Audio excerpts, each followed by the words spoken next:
The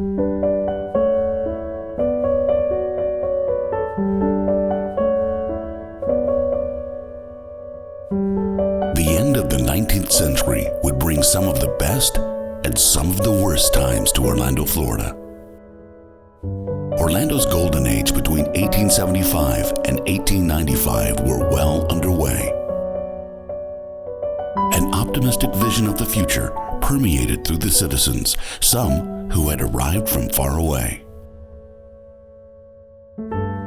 By the time the golden age ended, some would leave disillusioned, while others would fight to stay right where they belonged. Our look back at the history of Orlando, Florida continues next.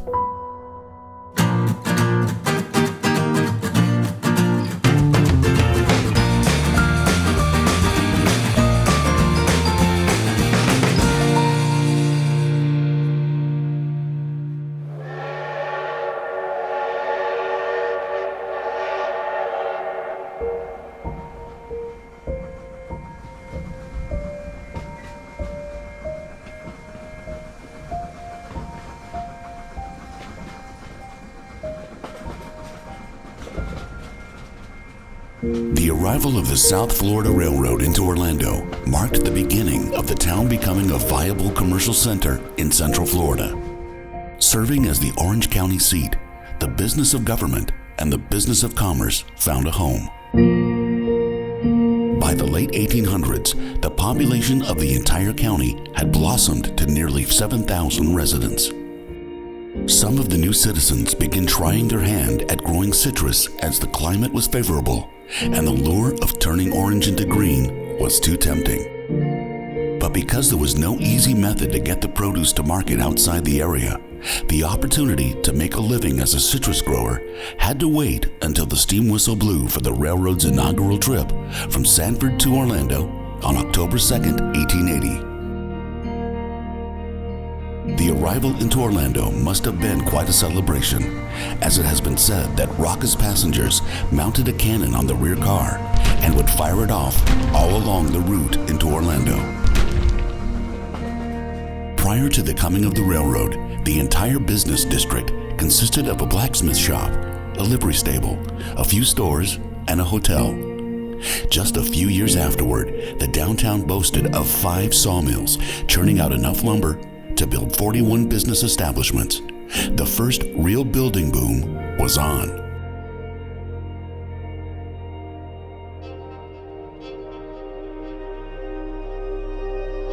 In January 1884, a great fire which started at a small grocery store marked the worst downtown fire in Orlando's history.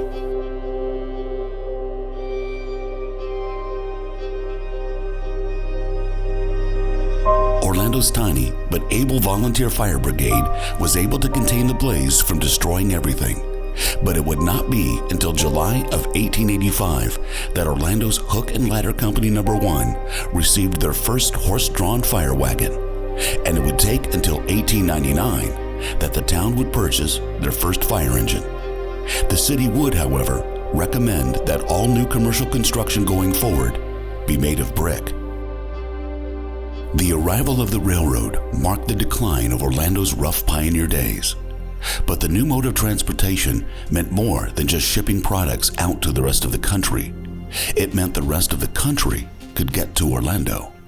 And so it was that outsiders from beyond just surrounding states began to migrate and make Orlando their home. The call to come to Orlando was overseas too. As residents of Europe came to seek their fortunes, many in the expanding citrus industry, and built enclaves of like-minded expatriates.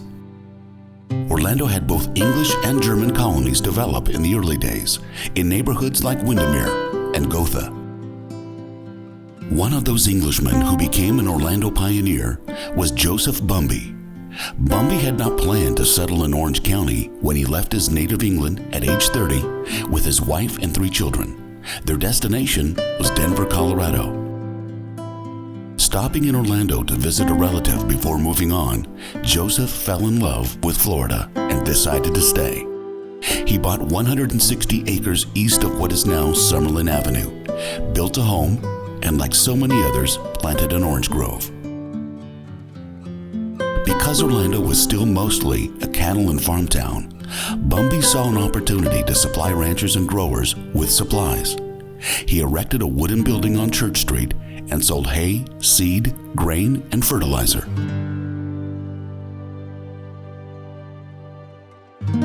With the South Florida Railroad stopping in Orlando, Bumby's store became the freight office. Because of his experience as a station master in England, Bumby became Orlando's first rail passenger and freight agent. The Bumby hardware store would grow into an Orange County institution over the next 80 years. The slogan, "Can't find it, go to Bumby's," became a household phrase. The venerable store on Church Street remained until 1966.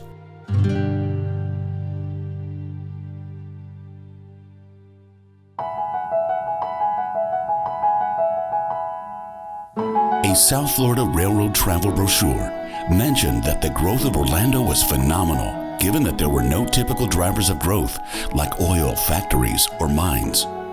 Orlando adopted that sentiment and began to call itself the Phenomenal City. And what better way to celebrate the growing importance of this phenomenal city but by building a brand new county courthouse? The cornerstone was laid on January 15, 1892. So important an affair was this that schools were dismissed so the children could witness the ceremony. Joseph Bumby's 8-year-old daughter Ada dropped a penny into a time capsule placed into the cornerstone. The Victorian red brick courthouse featured an 80-foot clock tower that dominated the Orlando skyline for many years after. Orlando in 1892 seemed so full of promise of the future. The railroad had brought with it a wave of new residents with optimistic dreams of an orange Florida sun shining bright in clear blue skies. Only a few years later, that sense of pride and possibility would be tested as the cold wind of reality would set in.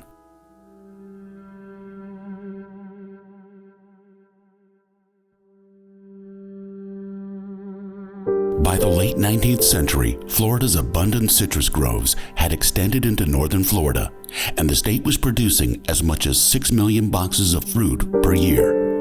Many of the citrus growers in the area had arrived from the north and from Europe, seeking warm weather and fortunes as small grove owners. Christmas Day in 1894, the temperature was in the 80s and all was well. There was no indication of the disaster that was about to come.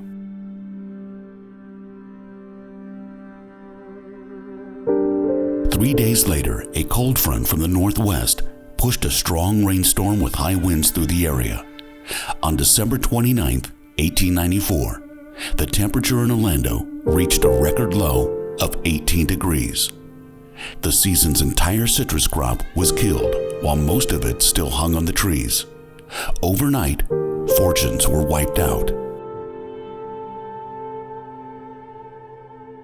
Carl Abbott, whose parents managed the San Juan Hotel and where a citrus exchange was held, tells the story that by 2 p.m. the exchange was in an uproar.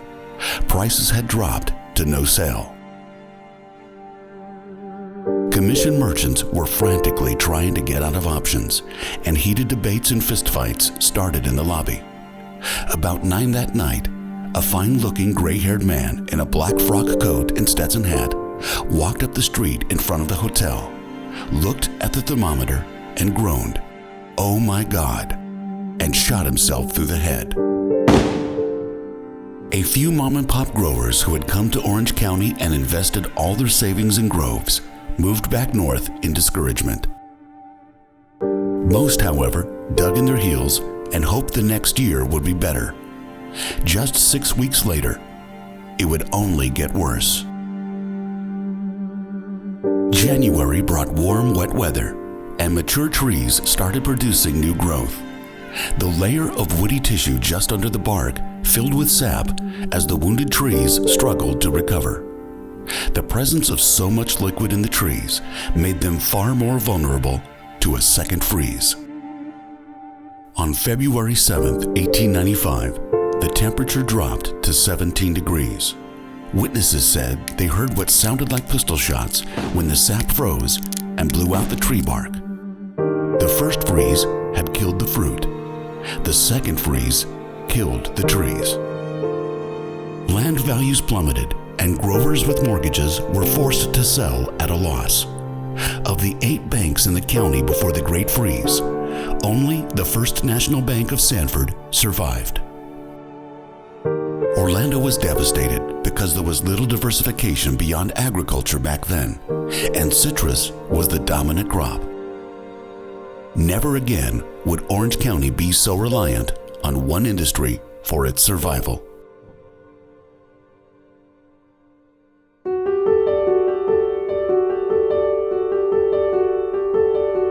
The phenomenal city had been tested. Cattle feuds, fires, and freezes had all come and gone. A new century was dawning, and Orlando was moving forward. Some thought it was time for a fresh image. Orlando had become more sophisticated, and it sought a new city motto.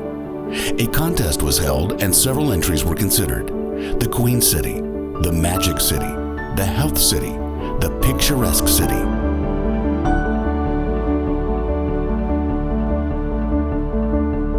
Mrs. W.S. Branch, a poet, got it right, and her entry has been the motto of Orlando, the city beautiful, to this day. I mean, really, who would not want to live in such a place? As it turned out, a lot of remarkable people in the new century would make Orlando their home.